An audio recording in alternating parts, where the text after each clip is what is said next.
old friends of mine, and we're going to have a fantastic session really discussing the intersection of artificial intelligence, how we use it in the national security space, what we could be doing better, and the dangers that this all faces. So let me introduce you to Charlie Dent, who is the Executive Director of the Congressional Program here at the Aspen Institute, a former member of Congress from Pennsylvania and a dear friend.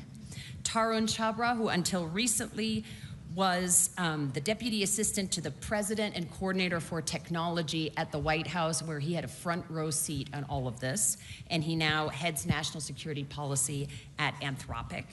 And Katrina Mulligan, who's great, she has held senior roles across, I think, Defense, Intelligence, White House, you've been everywhere.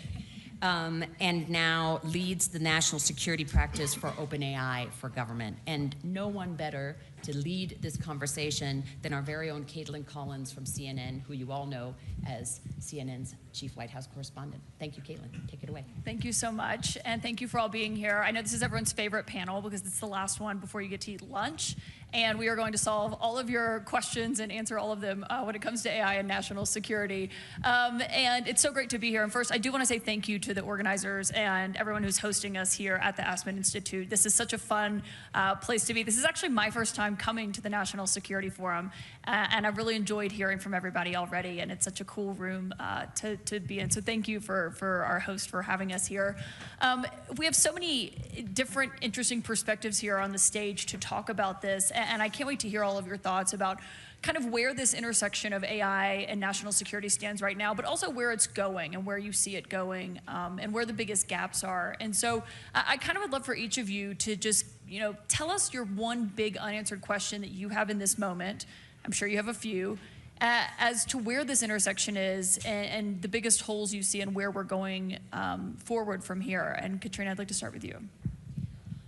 Well, one of the things that's on my mind today, actually right now, maybe during this panel, we're going to be releasing our ChatGPT agent. A lot of people have been talking about this year as being the year of agents, not just at OpenAI, but I think at all of the frontier AI labs. What ChatGPT agent is going to allow you to do is sort of move from thinking about AI as a sort of replacement for search into being more of an operating system for how you actually do your work or the tasks that need doing. So everything from like your ability to have your ChatGPT agent go through your calendar for the day and then run searches and queries on the people that you're meeting with and recent news that they may have been involved with, and then send you a report that's like formatted and ready for you to read in the morning every day. Like that's the kind of thing that's going to be enabled by the agent release that is happening today. And one of the things that I wonder about the year of agents is how is it going to transform the way that people think about what's possible? I think one of the things you'll probably hear from all of us is that adoption of AI in the national security space probably isn't where we want it to be yet. We're getting there. We're starting to see the glimmers of that changing. Thanks in part by a lot of the foundational work that Tarun and Ben and others did that now the current administration is building on top of. But I really think that this question about what's really going to be the tipping point on adoption, I hope that it turns out to be agents, but so far we're not quite there in the national security space. Yeah. Tarun, what about you? Great. Well, I wholeheartedly agree with Katrina that it's important to start with agents because I think we haven't thought enough about how agents might be used in a warfighting context. And so that's something that we need to be working on together as labs with the Defense Department and the broader national security community because I think it's still under-conceptualized, let alone talking about adoption.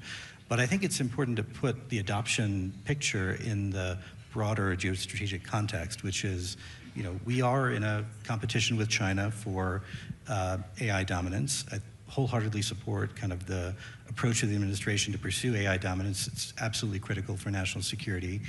And that has several dimensions. One dimension is the race to the frontier. Who has the most advanced models? The second dimension is diffusion. what AI is being used around the world. Is it our AI or is it China's AI? And obviously we want to win that race.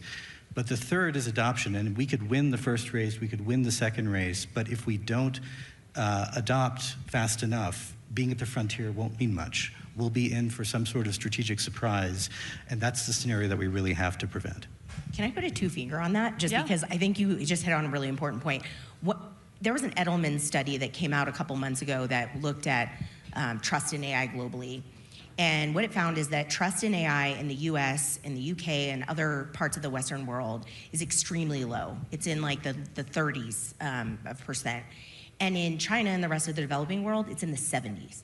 And it really underscores, I think, the point that Tarun just made, which is that, you know, we could end up in a world in which we win the race to AGI, we win on the technology, we build all the right building blocks, But people are too scared to use it. and they're too scared to use it.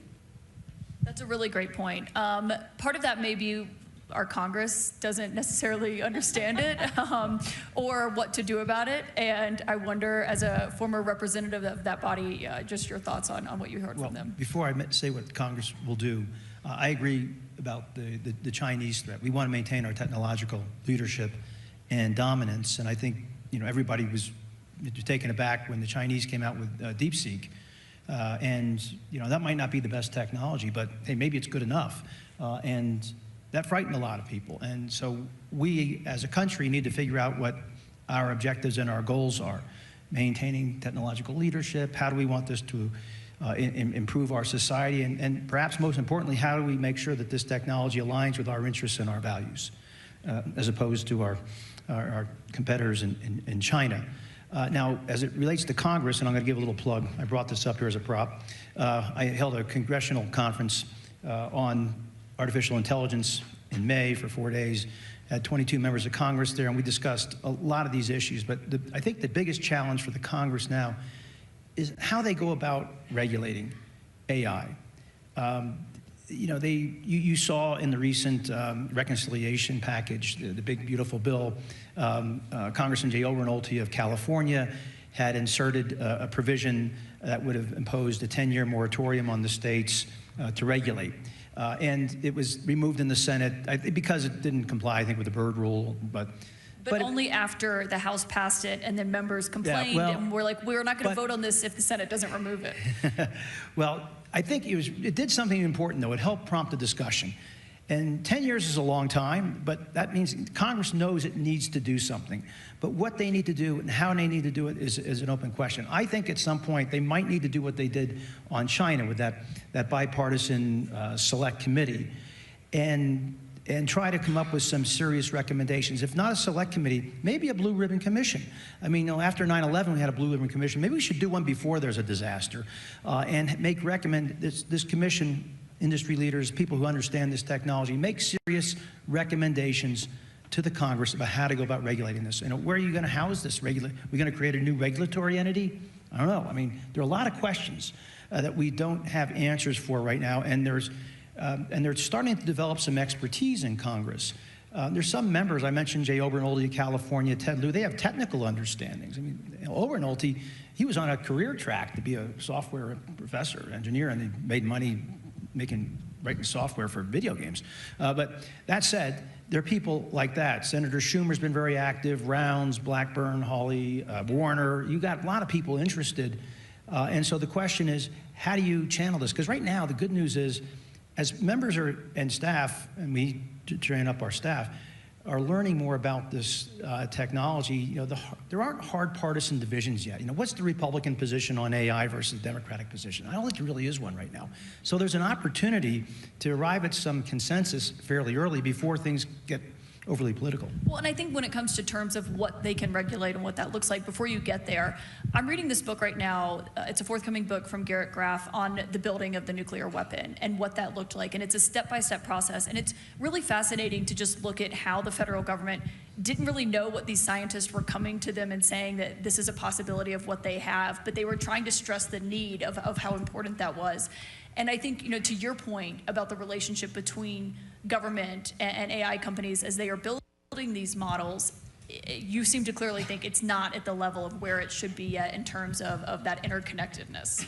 I mean, one of the things I would say, and this is no one's fault, it's just the nature of our system, is that, you know, one of the most critical years of development of this technology involved a presidential transition. And so you had a whole bunch of people who, you know, we had spent a lot of time sort of, you know, trying to educate, trying to have those kinds of conversations where the labs are coming to senior leaders in government and saying, hey, this is maybe something you need, really critical stuff going on here. And we had, you know, people in the administration who were paying attention to it and being champions for it, but we didn't have, you know, we started to get there, and then we had this period, you know, we had an election, and then there's this period of really 6 months or more where there's a whole bunch of churn that happens, and you don't really have the foothold to have those kinds of conversations. We're now back in the place where we can start to have them again, but it's a whole new cast of characters, and we have to have these conversations anew. You know, the reality here is that this is the first time in American history that a technology of this consequence is being developed exclusively by the private sector. If you look back at like the advent of electricity, you know, the nuclear fusion, CRISPR, like any, you know, GPS, those were all moments, the internet, where the government had a seat at the table as that technology was being developed, and they don't right now. And that, I think, I think the government is having a bit of a hard time figuring out how to handle that reality. You know, what I think it looks like, you know, a different way of thinking about public-private partnership. I think, you know, there's no question in my mind that the government needs to be working really closely with frontier AI labs and having the ability to see under the hood what is happening at the frontier, at the leading edge, before those things get released. We're not really there yet. We do that in anecdotal ways, but it's not routinized. It's not contingent on an MOU. It's actually by people like myself and Tarun inside of these companies saying, hey, we're gonna have to go talk to the national security community about this.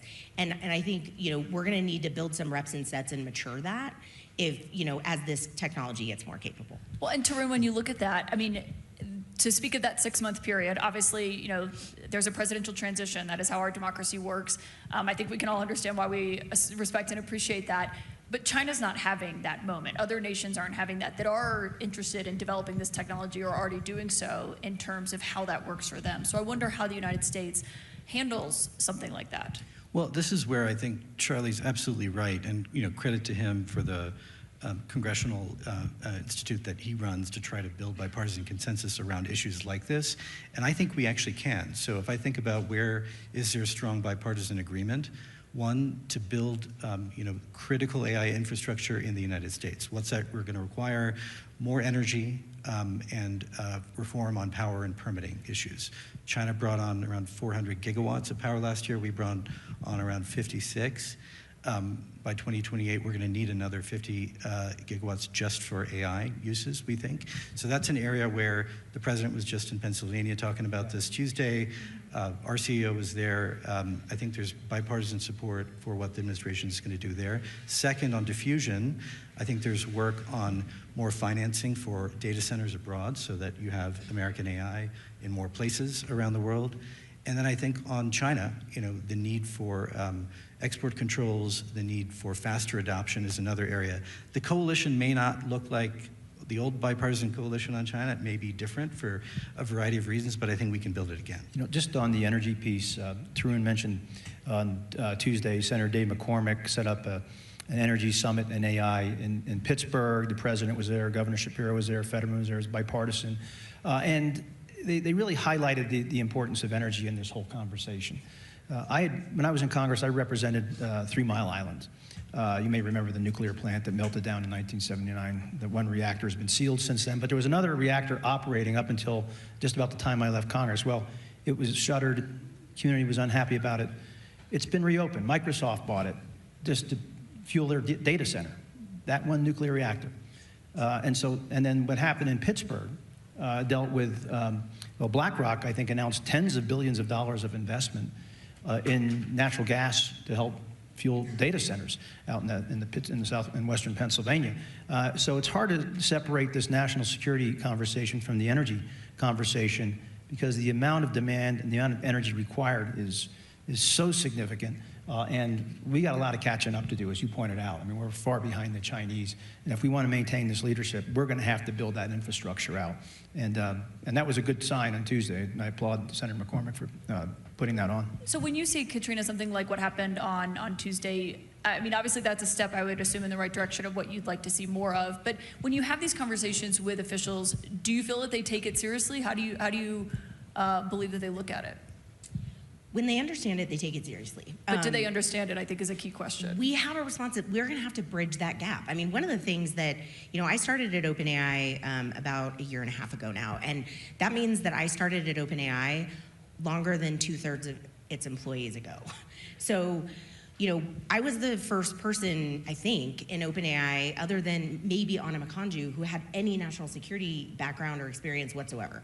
So, it's not, it's not native in these companies for people to really understand these particular implications or be, thinking about them in the same way that people, here at the Aspen Security Forum are.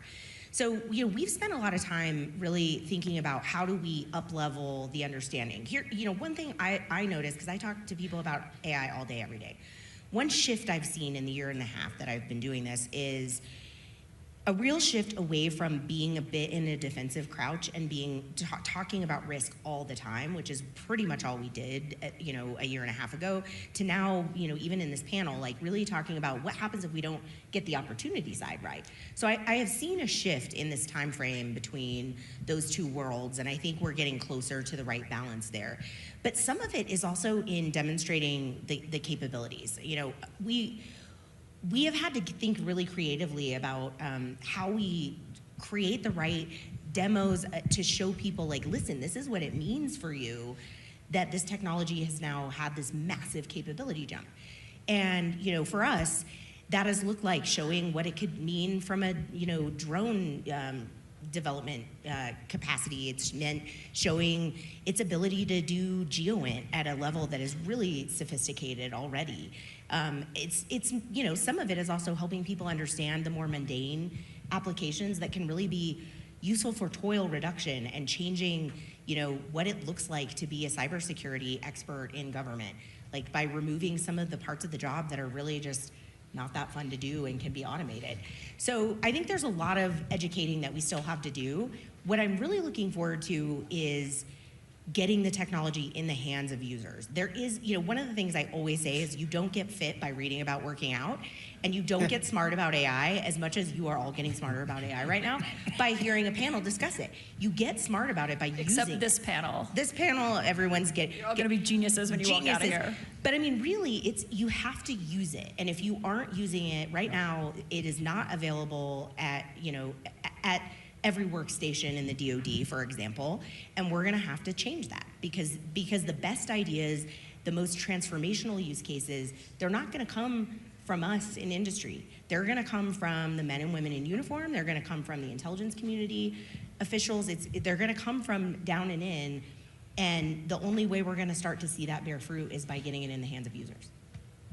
Tarun, I mean, what does that look like in terms of, we talked about the public trust and what it looks like in the United States for AI capabilities and people just using it in their daily basis, which I have noticed, though, in the last 6 months, just people in my regular life use AI way more on a day-to-day basis. I mean, the hair and makeup people at CNN talk about this, how they use it. I'm as a guest on Who Wants to Be a Millionaire. It comes out, please don't watch, in a few weeks. And I was talking about being nervous about it because, I spend my day reading newspapers and preparing for briefings, but I was thinking about, just random knowledge and what I know. And one of the artists at CNN was like, you should just use ChatGPT. How do I prepare for Who Wants to Be a Millionaire? And I did it, and it was actually so helpful just in terms of random ways to like study or prepare for a game show, pulling how other people have done it. But I think, convincing people that at work, this is going to make your life easier or more efficient. How do you make that case?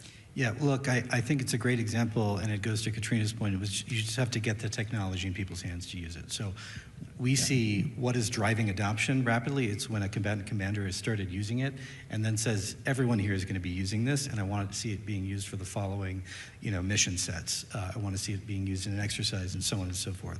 There is a dilemma, though, which is we have to do that, get it into the hands of users. But the transformational piece is not just using it as a chatbot, right? The transformational piece is once you start using it, then how do I re-engineer the way I do the mission, right? But that's not unique to the national security mission. Anyone who's in a C-suite here is experiencing the same thing, where the CEO is telling them, I want to know how you're going to use this to be much more efficient, to be much more productive, and hit all of these goals. And you have to do that while bringing it in and see how people start to use it. Just my key artificial intelligence advisor is my 29-year-old son, who is a software engineer. And I talk to him about this regularly, and I say to him, Dario and others, their CEO, has talked about, 25% of entry-level jobs are going to be, white-collar entry-level jobs are going to be gone.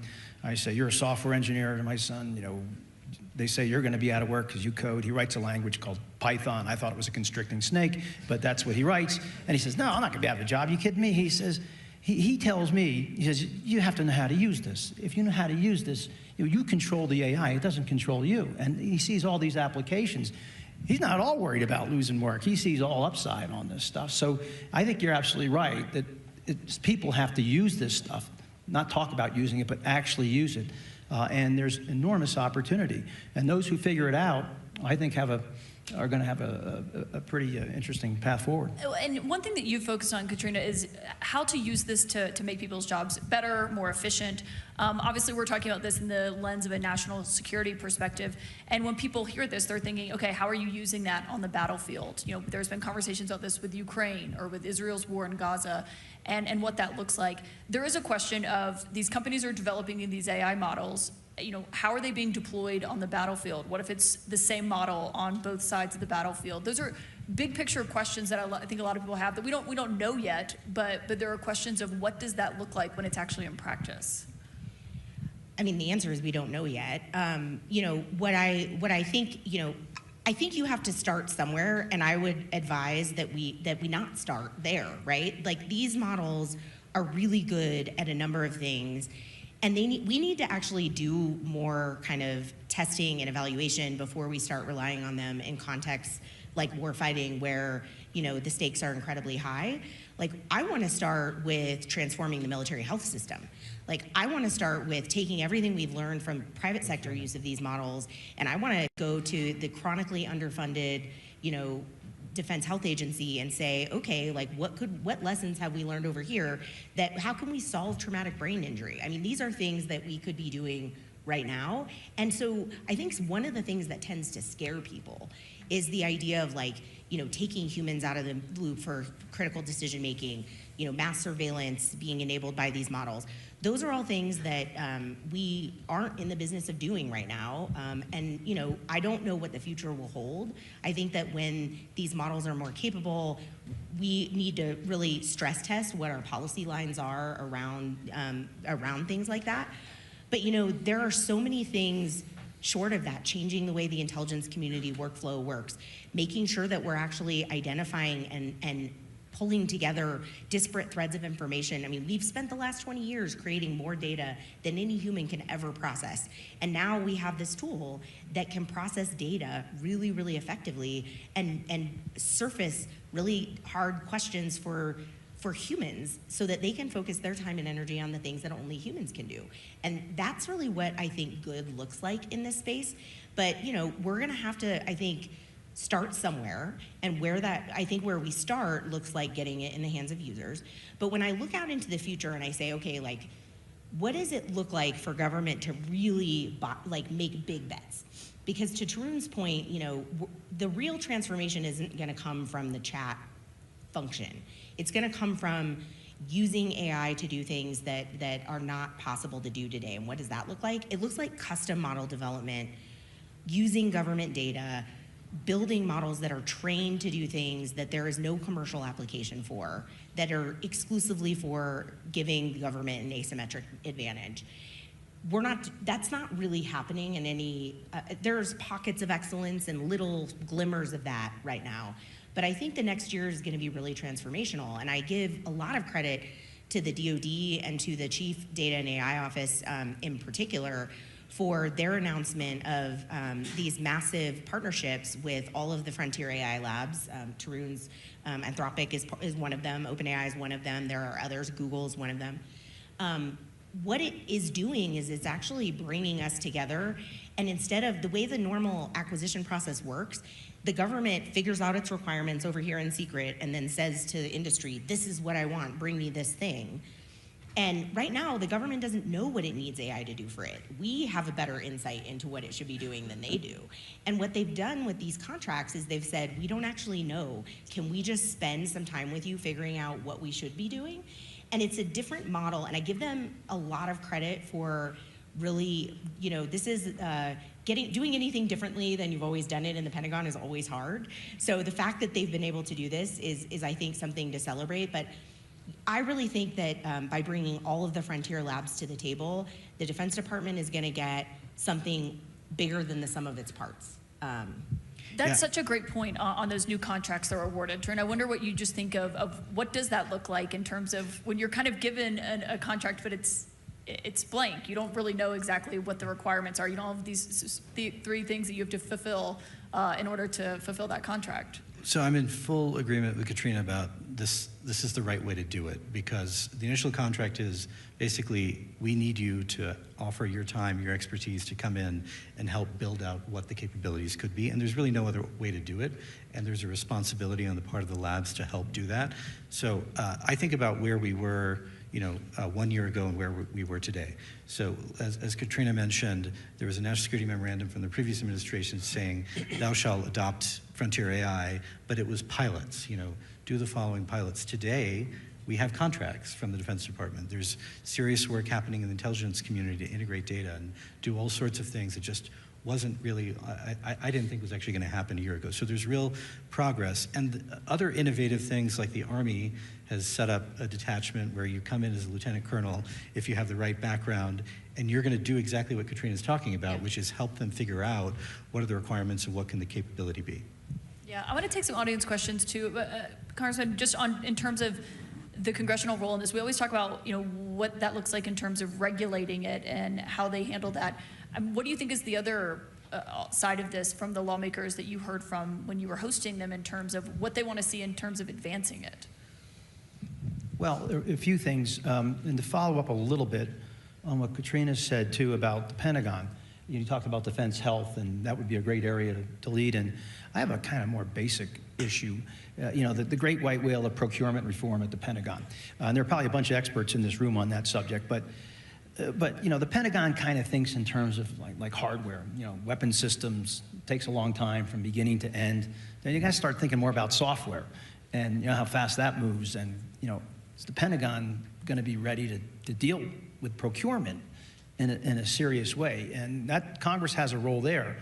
But again, I think the fundamental question for Congress is, where do they begin? I think they need industry experts and other technology leaders to give it guidance about where to begin, where to start, how they should do this, because I think they just aren't sure. I mean, they know they're going to need a federal preemption, that you can't have 50 state laws dealing with all this. I mean, if there was an interstate issue, this is it. I mean, it's more than an interstate issue. But so clearly, they know they're going to have to preempt the states at some point. There will be federalism fights and all that. But that's going to happen. But then it's an open slate. Where do we go from? And does Congress need to create a separate entity to regulate AI? Or do we house it at NIST or, wherever, Commerce, Pentagon? I don't know. But that's more questions than answers. Could it help the Pentagon pass an audit? 1,000% yes. It absolutely can help the Pentagon pass an audit. I would be surprised if every single one of the AI companies didn't have that on their list of use cases to talk about through the CDAO contracts that we all just got. But some of the most transformational things are going to be the boring back office things, and they're going to free up incredible resources for, you know, the Defense Department to do things that would be unsustainable if it had to do them by continuing to do things the way we've always done them. And so, like, when I think about risk, people ask me all the time, like, what do I think is the biggest risk from AI? And my answer is always the same. The biggest risk is keeping on doing things the same way that we've always been doing them. That is actually, of all the things that I'm worried about, the one that worries me the most. I think, Kaitlan, there is a provision in the draft NDA to do precisely this, to use AI to get us audits. We'll see if it happens. Please let us know. I do want to take some audience questions. I know this is a high interest subject. We'll start here at the front. Thank you. Shashank Joshi, The Economist. Thank you for your very thought-provoking comments. Tarun, you talked about agentic warfare, and on the subject of use cases, I'd just be interested to hear from both of you. Sorry, shall I start again? Yeah. You hear me all? Can you guys hear him? Can you hear me? Okay, you ask your question and then I'll repeat it. Shout, okay. Yeah. On the subject of agentic warfare, Tarun, you raised it, and on use cases, what does agentic intelligence look like in this context? And a lot of the use cases you're discussing are analysis. Is there a use case in intelligence collection in operations that you're also seeing or could envision? Yeah, look, I think this is simply about AI using tools, and so this could be an AI, an agent doing things in cyberspace. It could be a team of agents doing things in cyberspace. You can imagine in many other domains. I think, to Katrina's point earlier, is we don't know yet what exactly the interaction looks like, but I think it's something we're going to have to get our hands around much sooner than we think, particularly as we know that when our companies release agents into the commercial world, we all have safeguards teams looking at what our adversaries are trying to do to use them and experiment with them. And that's obviously really important information that we need to share with the US government. Go ahead.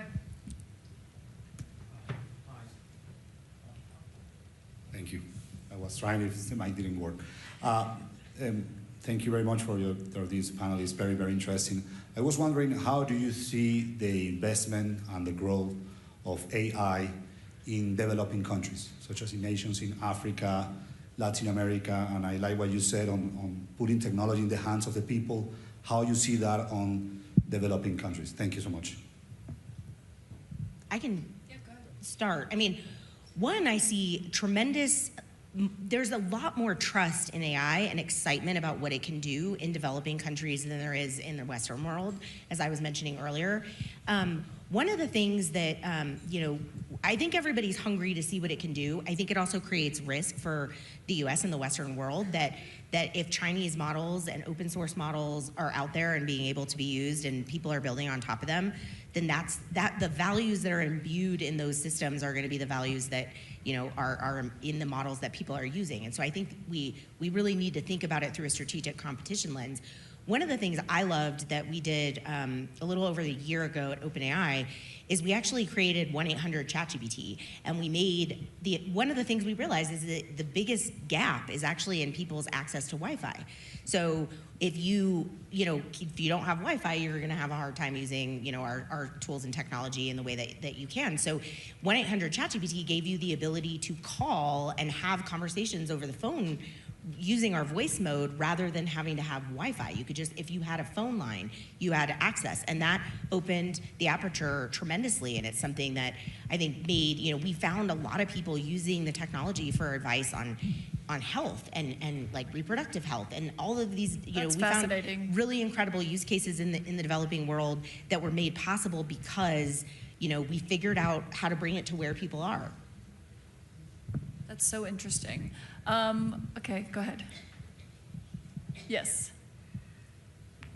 Hello, thank you for being here. My name is Victoria. I'm part of this year's Rising Leaders class. And my question is, how do you see this technology shaping younger generations, particularly Generation Alpha?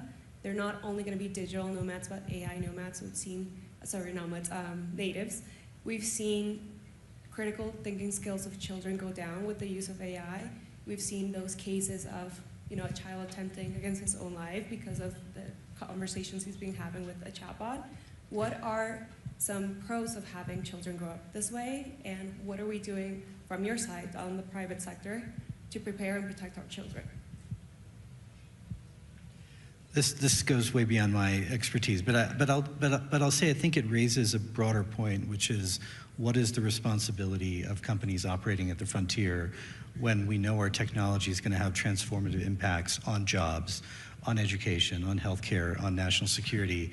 And so our view has been we need to put resources against bringing best-in-class expertise, say in the case of job impacts, economists, to the company to interface with our technologists so they can understand what will it mean in particular sectors, because the real answers to many of these questions is we don't know yet. And in many cases, people who study these areas don't know the technology well enough, and they wouldn't, it's not clear how they would. So that's something that we all, I think, have to do as frontier companies, and we need to bring all of these discussions out into the open. You know, I think sometimes there are closed-door discussions, you know, in C-suites or conferences where people are talking about what the job impacts might be, but we don't talk about them openly. I think it needs to be much more transparent. Yeah, and it is a question. Go ahead.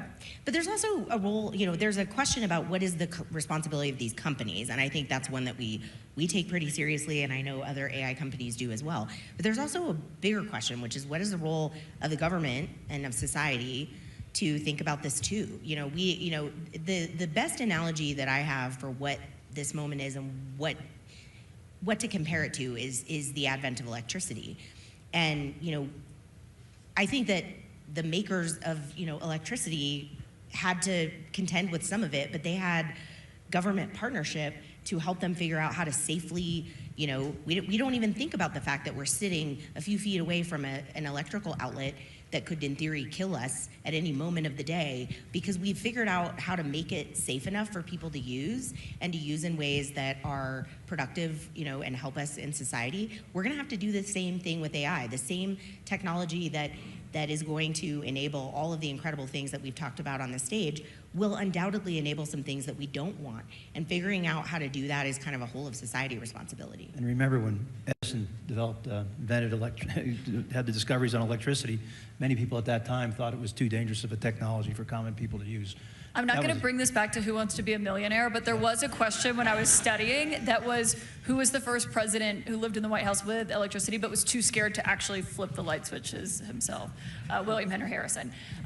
It was $1 million question in case anyone's curious. Go ahead in the back. Yeah. All of you. Yeah, don't worry, we'll get to you. We have 6 minutes.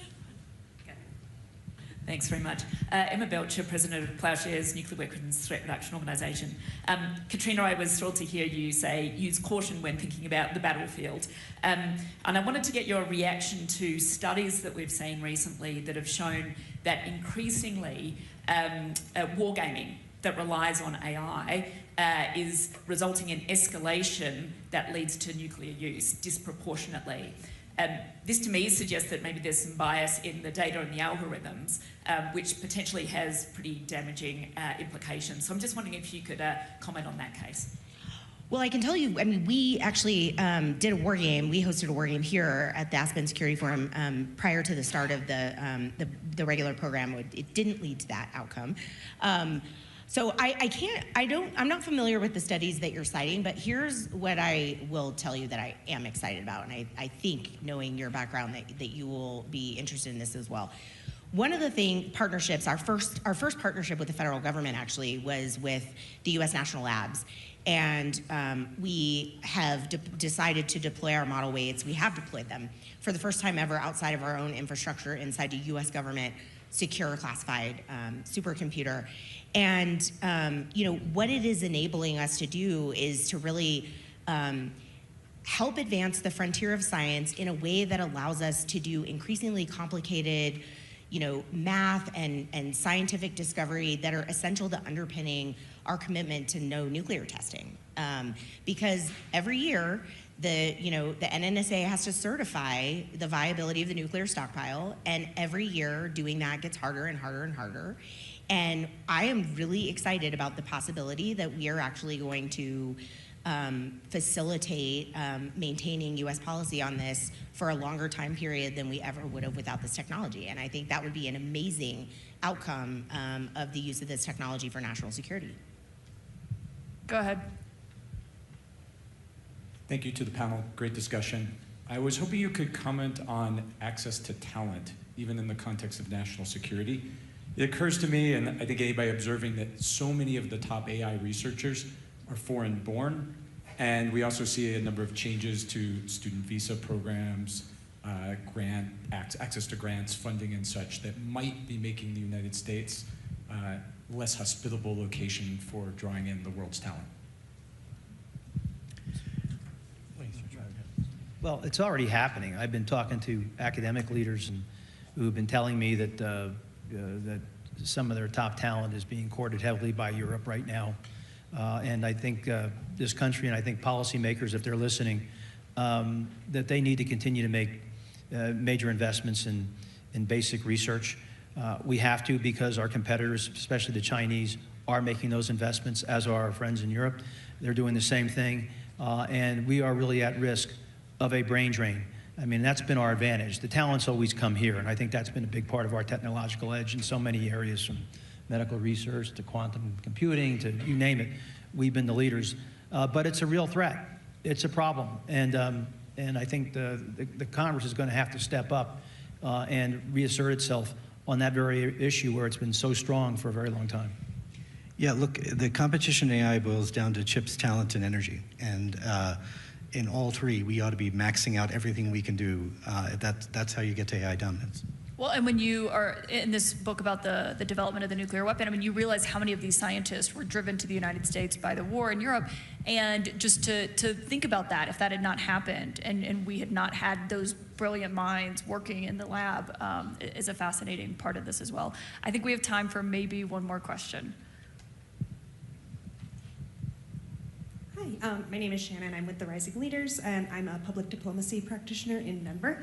And so, Katrina, what you were saying about the values instilled in certain large language models, depending on where they're coming from, reminds me of some conversations that I've had with some of my international exchange participants about, so my broader question is, who decides what the values are that are instilled in the large language models that we're working with, especially coming from the private sector? I'm sure many of us have seen some of the challenges that Grok has had. And so who makes those decisions? Who's controlling those buttons?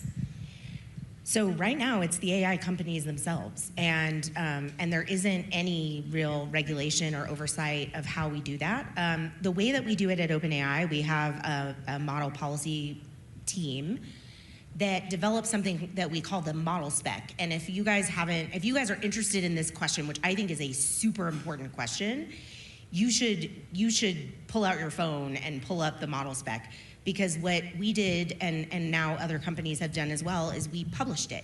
We actually wrote down what we taught the model and why, and how we taught it to, what values we instilled, and then we made that transparently available to everybody. Now, I don't think people having, we did that because we think that we should have a debate as a society about what values, we made certain decisions and trade-offs in doing that. You may not agree with all of them. We should have that discussion. We should have that debate as a society. The AI companies do it all a little bit differently, some of them a lot differently. And I think in the end, what is different between building on top of American AI versus building on top of Chinese AI is that we're being transparent about the values we're instilling in the model, and they are not. Yeah, I think this is a really important question. You're probably going to hear much more about it in the next few weeks or so in Washington. But I think the best you can do is be transparent, to Katrina's point, about what you were doing to train the model. And I think it's okay that there will be some models that are going to be trained a bit differently depending on a number of considerations. But so long as you know what you are getting, and then there are market dynamics, right, where enterprise is choosing to go, with certain kinds of models. You have consumers choosing to go with certain kinds of models as well. But I think the key thing is, are we being as transparent as possible about how we're doing this? The only thing I'd say in conclusion is that one of our key policy objectives has to be making sure the development of AI aligns with our values and our interests. And that's why this diffusion of this technology We want to make sure people are using American systems so we can control the systems and our values as opposed to maybe the Chinese, and God knows what they'll do on surveillance and other things. So that's the issue. We have to make sure it aligns with our interests and our values. And there's another panel tomorrow that will focus more exclusively on what that looks like with China, which I think will be a fascinating conversation. Thank you all. That was great. I really enjoyed that, and I hope you all did as well. Thank you so much. Thank you. That snuck up on us. Just a little housekeeping. For those of you who would like to have lunch, there's going to be a fascinating continuing conversation in the basement on AI with Craig Mundy and Anya on his recent book, and also tent outside. See you at 1:30 back in here for Adam Bowler. Thank you.